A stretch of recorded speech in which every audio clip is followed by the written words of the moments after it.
She was 22, working her first international flight, and 2 days before her birthday, she died saving 350 strangers. September 5, 1986. Pan Am Flight 73 sat on the tarmac at Karachi Airport, preparing for takeoff to New York via Frankfurt.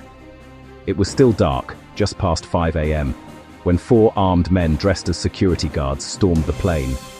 Passengers screamed. The crew froze. Neerja didn't freeze. She was the senior flight attendant, just 22 years old, on one of her first major international routes. In the seconds after the hijackers boarded, while chaos erupted around her, Neerja did something that would save hundreds of lives.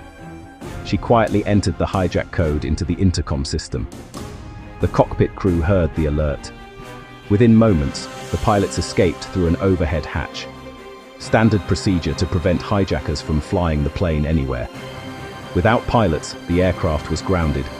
The terrorists' plan to use Flight 73 as a weapon was already failing, but 379 passengers and crew were still trapped inside.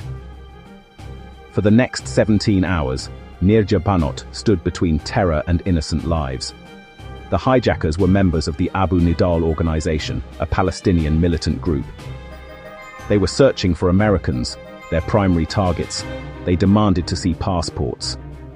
Neerja and her crew quietly began collecting US passports. She slipped them under seats, stuffed them in trash chutes, hid them in the overhead compartments. Some she reportedly flushed down the lavatory. Her small silent acts of defiance protected dozens of American passengers from being identified and singled out. Meanwhile, she kept the cabin as calm as possible. She organized food distribution. She comforted crying children. She reassured the elderly. She spoke multiple languages, Hindi, English, Punjabi, and used everyone to connect with frightened passengers. Survivors later said her presence was what kept them from breaking down entirely.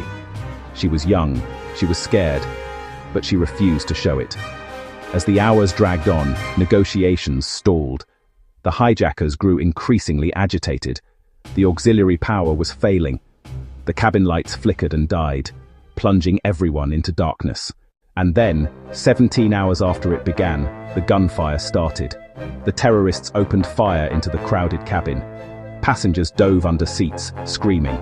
In the chaos and darkness, Neerja sprang into action one final time. She forced open an emergency exit door, a heavy, manual operation requiring enormous strength. She began pushing passengers toward the opening, shouting for them to jump, to run, to get out. People poured through the exit onto the tarmac below.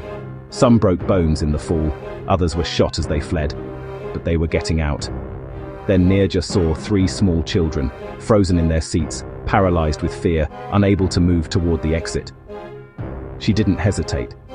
She ran to them, threw herself over their small bodies, and became their shield. The bullets meant for those children tore through Neerja instead. She was found covering them, protecting them with her own body. She died before reaching the hospital. She was 22 years, 11 months, and 29 days old, 2 days before her 23rd birthday.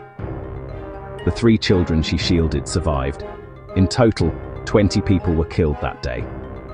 But 359 survived, a survival rate that astonished investigators. The quick thinking of the crew, particularly Neerja's alerting the pilots and her actions during the final moments, made the difference between tragedy and massacre. Pakistan, India, and the United States all honored her. India awarded her the Ashoka Chakra, the country's highest peacetime gallantry award. She became the youngest recipient ever and the first woman civilian to receive it. The United States gave her the Flight Safety Foundation Heroism Award and a Justice for Crimes Award. Pakistan honored her with the Tamga-e-Insaniyat Award for Humanity. But perhaps the most powerful tribute came from the survivors themselves. One passenger, an American named Sunshine Vesuwala, later named her daughter Neerja in honor of the woman who saved her life. Multiple survivors have called her our guardian angel. The children she died protecting grew up knowing they were alive because a 22-year-old flight attendant chose them over herself. In 2016, Bollywood made a film about her life, introducing millions to her story. Airports, scholarships, and awards now bear her name.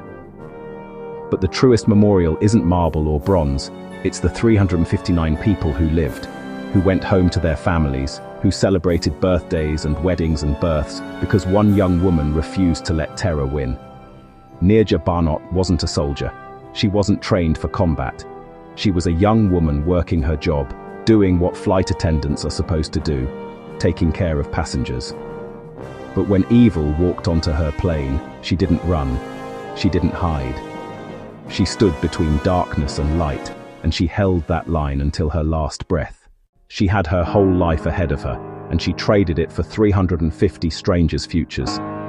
That's not just courage, that's grace, that's love in its purest form. The world didn't deserve Neerja, but 359 people got to keep living because she existed, and that, in the end, is everything.